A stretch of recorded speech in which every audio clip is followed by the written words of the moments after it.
8절까지 있는 말씀만 보십니다. 제가 한 절 읽고 여러분 한 절 읽고 8절은 다 같이 읽겠습니다. 여호와는 내 편이시라. 내가 두려워하지 아니하리니 사람이 내게 어찌할까.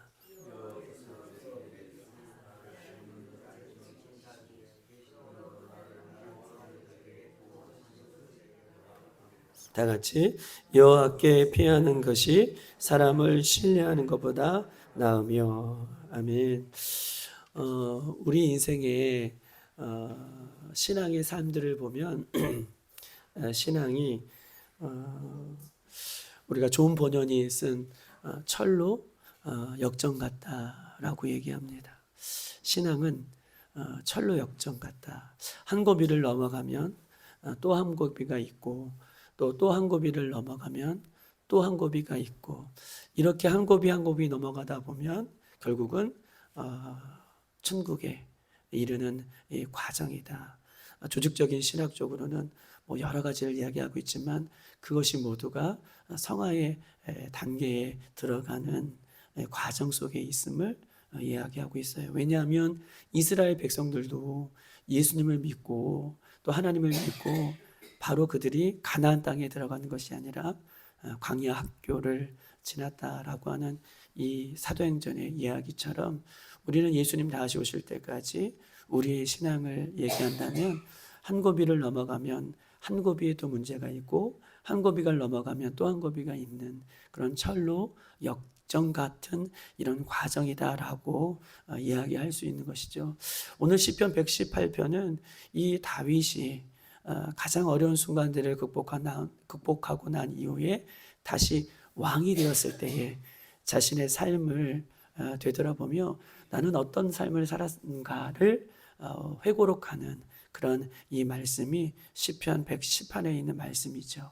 오늘 이 다윗은 어려운 모든 순간들을 다 이기고 난 이후에 자신이 다시 왕이 되어서 그 옛날의 삶들을 되돌아보면 어떤 구비구비의 사건들 속에 나는 어떻게 그 구비구비의 사건들을 이기면서 살았을까에 대한 답을 우리에게 던져주는 장면이 오늘 시편 이 118편에 있는 내용인 거예요. 그러니까 다윗이 처음부터 어떤 그런 순탄한 길을 걷고 난 이후에 쓴 이 말씀이 아니라 어려운 고비들을 다 딛고 일어난 이후에 그 과거의 삶을 돌이켜보면 내가 이 고비들을 이길 수 있는 것은 내 힘이 아니었구나를 고백하면서 오늘도 우리는 천국에 이르기까지 수많은 신앙의 어떤 삶들의 구비구비를 넘어갈 때 우리는 어떻게 이기면서 이길 것인가, 어떻게 이기면서 앞으로 갈 것인가에 대한 답을 주는 아주 귀한 말씀이다라고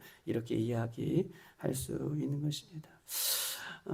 예수 그리스도를 믿는 성도들에게 예수님 다시 오실 때까지 수많은 어려움들을 우리가 잘 극복할 수 있는 영적인 놀라운 은혜들은 어떤 것인가? 오늘 본문을 통해서 우리 한번 찾아보도록 하겠습니다. 6절 다 같이 한번 읽어볼까요? 시작. 여호와는 내 편이시라. 내가 두려워하지 아니하리니 사람이 내게 어찌할꼬. 7절 시작. 여호와께서 내 편이 되사 나를 돕는다 줄 중에 계시니 그러므로 나를 미워하는 자들에게 보응하시는 것을 내가 보리로다. 8절 시작. 여호와께 피하는 것이 사람을 신뢰하는 것보다 낫다라고 얘기하고 있습니다. 여러분 6절, 7절, 8절, 9절까지 한번 더 읽어볼까요? 9절까지 시작. 여호와께 피하는 것이 고관들을 신뢰하는 것보다 낫다. 뭐 하는 것이 누구보다 낫다. 뭐 하는 것이 누구보다 낫다라고 두 가지를 비교해서 이야기를 하죠. 6절 사람을 신뢰하는 것보다 6절 여호와는 내 편이시라. 내가 무엇을 두려워하려 사람이 내게 어찌할꼬 라고 얘기하면서 여호와는 내 편이시라 라고 얘기하고 있고 또 여호와께 피하는 것이 사람을 신뢰하는 것보다 낫고 9절에도 여호와께 피하는 것이 고관들을 신뢰하는 것보다 낫다라고 얘기했어요. 사람들보다 고관들보다. 이 고관들이라는 뜻은 여러분들에게 한번 말씀을 드렸는데 고관들은 어떤 뜻일까요? 고관들은 그냥 고관들이 아니라 정치적인 지도자래요. 이 당시에 정치적인 지도자들이 힘 있는 사람들이죠. 그러니까 어떤 문제가 있을 때 사람들보다 혹은 힘이 있는 어떤 것보다 누구에게? 여호와께 피하는 것이 낫다라고 하는 이 이야기를 이 다윗이 어려운 숱한 인생을 살아오고 난 이후에 내린 결론의 회고록이라는 것이죠. 우리가 예수님 다시 오실 때까지 수많은 고비고비들이 개인적이거든 나라적이거든 가정적이거든 또 많은 고비들이 있을 것입니다. 그런데 우리가 그때마다 사람에게 피하는 것이 아니고 환경에게 피하는 것이 아니고 또 힘 있는 나를 도와줄 것 같은 어떤 것에 피하는 것이 아니라 다윗은 누구에게? 여호와께 피하는 것. 여호와께 피하는 것이 제일 낫다라고 이렇게 고백하면서 오늘을 우리 살아가는 우리들은 어떤 문제가 있을 때 누구 앞에 피하는가, 누구를 찾아가는가에 대한 본질적인 질문을 우리에게 하고 있는 것입니다. 가장 힘들고 어려울 때 우리가 가져야 할 믿음은 여호와는 내 편이시다. 여호와께 피하는 것이다. 여러분, 하나님이 내 편이시면 되는 것입니다. 그 때문에 우리 주님 앞에 날마다 나아갈 수 있는 것이죠. 하나님이 내 편이시고 우주 만물을 창조하시고 또 우리를 사랑하셔서 그의 아들 예수 그리스도를 보내주시기까지 우리를 사랑하시는 그분이 내 편이 되신다면 우리 무엇이 두렵겠습니까? 이런 첫 번째 우리가 가져야 할 어려운 순간에 가져야 할 것은 첫 번째, 하나님은 내 편이시다. 할렐루야. 우리 한번 따라해 봅시다. 하나님은 내 편이시다. 아멘. 꼭 이런 믿음을 여러분 가운데에 가져서 여러분 순간순간 어려움들을 잘 극복할 수 있는 여러분 되시기를 주님의 이름으로 축복합니다. 이에 대한 성경 구절을 몇 개 찾아왔어요. 한번 들어보십시다. 하나님이 내 편이시라는 성경 구절이 있죠. 내가 아래는 시편 56편의 9절 내가 아래는 날에 내 원수들이 물러가리니 하나님 앞에 아래는 날에 원수들이 물러간다는 거예요. 이것으로 하나님이 내 편이심을 내가 아나이다. 아멘. 내가 아래는 날에 하나님께 아래는 날에 원수들이 물러간다. 어려운 것들이 물러간대요. 이것을 통해서 누구는 하나님은 내 편이시구나를 알 수 있다라고 시편 56편 9절은 이렇게 얘기하고 있습니다. 시편 27편 1편 여호와는 나의 빛이요 여호와는 나의 구원이시니 내가 누구를 두려워하리요 여호와는 내 생명의 능력이시니 내가 누구를 무서워하리요. 여호와는 누구 편이라는 거예요? 내 편이시다. 아멘. 이사야 41장 10절 우리가 잘 아는 말씀 두려워하지 말라 내가 너와 함께함이라 놀라지 말라 나는 내 하나님이 됨이라. 여호와는 누구 편이시라는 거예요? 내 편이시다. 신명기 31장 6절 너는 마음을 강하게 하고 담대히 하라 그들을 두려워하지 말라 그들 앞에서 떨지 말라 이는 내 하나님 여호와가 그와 너와 함께 계시며 너를 결코 떠나지 아니하시며 버리지 아니하실 것이라. 하나님이 누구 편이시라는 거예요? 내 편이시다. 로마서 8장 31절 그런즉 이 일에 대하여 우리가 무슨 말을 하리요 만일 하나님이 우리를 위하시면 누가 우리를 대적하리요. 하나님이 우리를 위하시면 누가 우리를 대적하리요.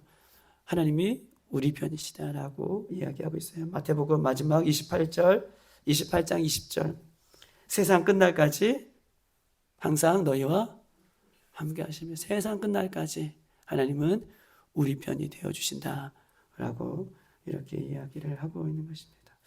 가장 힘들 때 우리가 이길 수 있는 것은 하나님이 내 편이시다 라고 하는 믿음이 여러분 그냥 흘겨듣지 마시고 이런 믿음의 고백을 할 수 있는 우리들이 되시기를 주님의 이름으로 축복합니다. 우리가 두 번째 가져야 할 믿음은 어떤 믿음인가? 자, 7절 한번 읽어볼까요? 7절 시작. 여호와께서 내 편이 되사 나를 돕는 달 중에 계시니 라고 얘기했어요. 우리가 두 번째 어렵고 힘들고 또 상황이 내가 해결할 수 없는 상황 가운데에 우리가 가져야 할 믿음은 7절이죠. 나를 돕는 자들 중에 계신다. 즉 하나님은 내 편만 되시는 것이 아니라 나를 지금도 그렇죠. 돕고 계신다. 우리를 돕고 계신다. 예수 믿는 우리를 돕고 계신다. 여러분들을 돕고 계신다라고 하는 믿음이에요. 즉 다시 말해서 이것을 돕고 계신다라고 하는 표현이 좀 이렇게 와닿지 않으면, 쉬운 표현으로 말하면 지금도 우리를 통해서 하나님은 일하고 계신다. 하나님 일하고 계신다. 나는 힘들어 주저앉아 있을지라도, 나는 앞이 안 보이실지라도 지금도 하나님은 7절에 돕는 자들 중에 나와 함께 하시고 일하고 계신다 라고 하는 이 믿음이 다윗이 순간순간 어려울 때마다 있었다라고 얘기하는 것입니다. 여러분, 다윗이요, 요것만 얘기하고 좀 정리할게요. 그러면 돕는 자들 중에 이렇게 돕는 자들 중에 하나님은 계시고 지금도 일하시고 계신다라는 것을 언제 느꼈을까요? 가장 힘든 순간이죠. 사울이 왕이 되어서 다윗을 죽이고자 했어요. 그래서 사울의 딸을 다윗에게 주면서 다윗을 사위로 삼았던 이유가 뭘까요? 그렇죠. 사울의 자기 왕의 딸을 줘서 정략적으로 결혼한다면 누구의 손 안에 있을 수 있는 거예요? 그렇죠.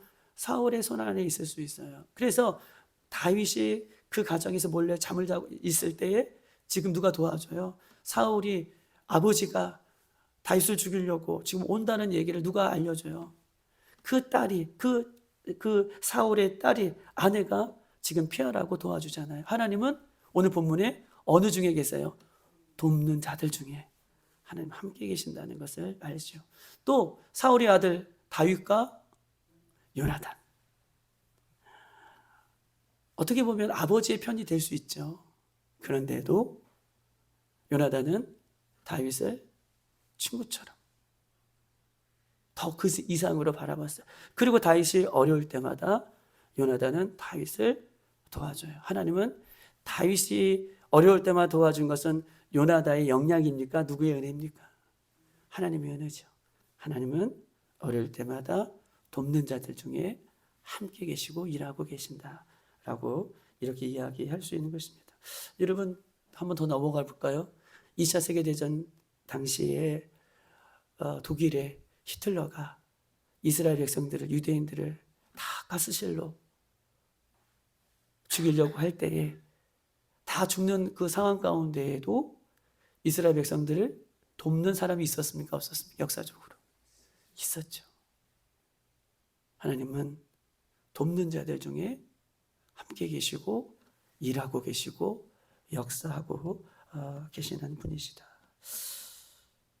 우리는 수많은 문제를 만들 수 있지만 그러나 그것을 이길 수 있는 것은 하나님이 우리와 함께 계시고 내 편이시고 우리를 돕고 계신다 라고 하는 믿음이 앞으로 나아갈 수 있도록, 문제를 해결할 수 있도록 하나님께서 도와주신다는 사실들을 꼭 이 두 가지 꼭 기억하셨으면 좋겠습니다. 하나님 지금 우리와 함께 계시고 우리를 돕고 계신다 라는 그런 믿음이 굉장히 중요하다라고 얘기할 수 있는 것입니다. 우리 읽지는 않았지만 10절부터 12절까지 말씀을 보고 마치겠습니다. 10절부터 12절 시작. 문 나라가 나를 에워쌌으니 내가 여호와의 이름으로 그들을 끊으리로다. 그들이 나를 에워쌌으니 내가 여호와의 이름으로 그들을 끊으리로다. 그들이 벌들처럼 나를 에워쌌으나 가시덤불에 불같이 타 없어졌나니 내가 여호와의 이름으로 그들을 끊으리로다. 다시 한번 제가 쭉 읽을 때 여호와의 이름으로 그들을 끊으리로다라고 액센트를 줘서 읽으셔야 돼요. 그래야지 끊어지는 거예요. 3번 끊으리로다가 나옵니다. 다시 10절부터 시작. 문 나라가 나를 에워쌌으니 내가 여호와의 이름으로 그들을 끊으리로다. 아멘. 11절. 그들이 나를 에워쌌으니 내가 여호와의 이름으로 그들을 끊으리로다. 아멘. 12절. 그들이 별들처럼 나를 에워쌌으나 가시덤불에 불같이 다 없어졌나니 내가 여호와의 이름으로 그들을 끊으리로다. 아멘. 세 번째 가져야 할 믿음은 무엇입니까? 세 번째 가져야 할 믿음은 예수님의 이름으로 그런 상황들을, 즉 예수님의 이름으로는 뭐예요? 예수님을 믿는 믿음으로. 아멘. 나는 이것을 해결할 수 없지만 보세요. 6절부터 7절, 8절, 9절까지는 뭐예요? 하나님 내 편이시라고 고백했어요. 그리고 여호와는 나를 도와주신다고 고백했지만 상황은 어때요? 나를 여전히 에워싸고 있고 벌들처럼, 이런 벌떼들 한번 당해보셨습니까? 벌들처럼 상황이 앞이 보이지 않는 상황이 있을지라도 다윗이 그런 상황 가운데 하나님 내 편이십니다, 하나님 지금도 일하고 계십니다 라고만 행동한 것이 아니라 적극적으로 뭐라고 얘기해요? 어떤 믿음을 갖고 있어요? 여호와의 이름으로 끊으리로다. 여호와의 이름으로 끊으리로다. 3번 강조하고 있어요. 여호와의 이름으로 끊으리로다. 이런 믿음으로 다윗이 그 모든 순간들을 이겨내고 난 이후에 왕이 되어서 내가 그때 그랬지 라고 이 말씀을 회고록하고 있는 거예요. 첫 번째, 하나님은 내 편이십니다. 결론이에요. 두 번째, 하나님은 지금도 일하고 계십니다. 또 이런 상황들 가운데 누구의 이름으로? 여호와의 이름으로. 여호와의 이름으로 끊으리로다. 최소한 3번을 하셔야 돼요. 여호와의 이름으로 끊으리로다. 여호와의 이름으로 끊으리로다 라고 여러분 예수님 다시 오실 때까지 이 3가지의 믿음으로 승리하는 우리들이 되시기를 주님의 이름으로 축복합니다. 한 가지 기도 제목을 먼저 드리면 박종일 장로님의 아버님이 한 98세, 97세 정도 되셨는데 지난주에 뭐 하시다가 화상을 얼굴에 입으셨어요. 그래서 화상을 얼굴에 입으셔가지고 사진을 보여주셨는데 이 얼굴이 눈, 코, 요거 눈도 가리시고 코만 요만큼 들으시고 얼굴에 얼굴을 볼 수도 없게 얼굴을 칭칭 미라처럼 이 화상을 얼굴 쪽에 입으셔가지고 칭칭 감아놓고 계시더라고요. 그래서 박정희님 수요일 날 내일 모레죠 내려갔다 오신다고 하시는데 연세가 너무 많이 되셔서, 그리고 화상이 제가 보기에는 얼굴 전체를 눈도 이렇게 가려놓고 코만 온몸이 미라처럼 이게 가려져 있으시더라고요. 그래서 그것을 보여주신 이유는 기도해 주십시오라고 성향상 장로님이 저에게 보여주신 것 같아서 어쨌든 여러분들 기도해 주셔서 우리 연세가 많으시지만 하나님께서 은혜를 베풀어 주셔서 회복이 잘 이루어질 수 있도록 우리 장로님 어머니 또 아버님을 위해서 이 새벽에 기도해 주시고, 특별히 우리 고3 아이들 이제 한 2주 정도 남은 것 같습니다. 우리 고3 아이들을 위해서, 교회를 위해서, 여러분 가지고 나온 기도 제목을 위해서, 나라 민족을 위해서, 북한을 위해서 여호와는 내 편이시고 지금도 일하고 계시고 여호와의 이름으로 끊을 수 있는 그런 모든 상황들이 될 수 있도록 인도해 달라고 이 시간 주여 3번 부르시고 기도하고 돌아가겠습니다.